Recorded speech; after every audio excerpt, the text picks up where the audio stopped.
Okay, we are going to first look at gravitational potential energy. And to do this, I want to look at raising a book from a desk to some distance I'll call h. And I'm going to lift this book at a constant speed.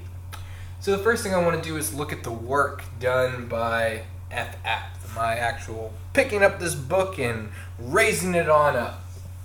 So to do this, I drew a free body diagram. I've got Fg, the force of gravity, going down, F going up, and if the acceleration is 0, then these two balance each other out. The net force is 0, and F is mg. And we know that the work is the force times the distance parallel. I'm using this symbol with two lines that are parallel to each other to represent that these two, what the work is these two vectors that are parallel to each other. That's what we would use to get the work. And here it's just as simple as mg times, well, the distance I'm going is h, so mgh.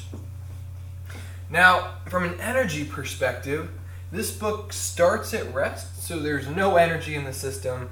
So drawing out the expression for conservation of energy, where initial energy plus work is equal to final energy, well, this is 0, so my work is the final energy. Now, this final energy, let's define it.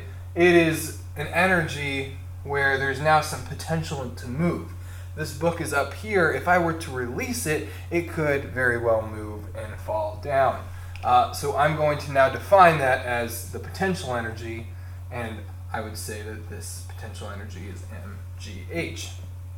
3 notes about the gravitational potential energy. 1, it's relative, right? I called this my 0 point.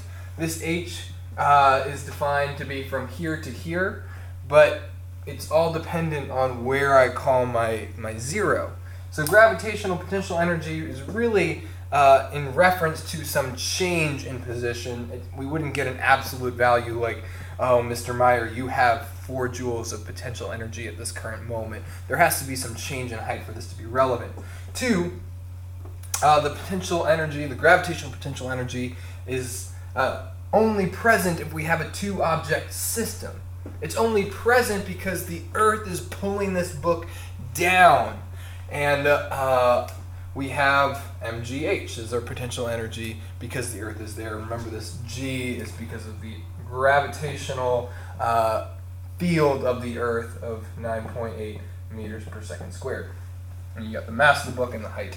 And finally, what is not so intuitive is that the gravitational potential energy is independent of the path taken. Only the initial and final positions matter. So when you have this book, you could move it around all you want, but if it reaches that position, it has this amount of potential energy.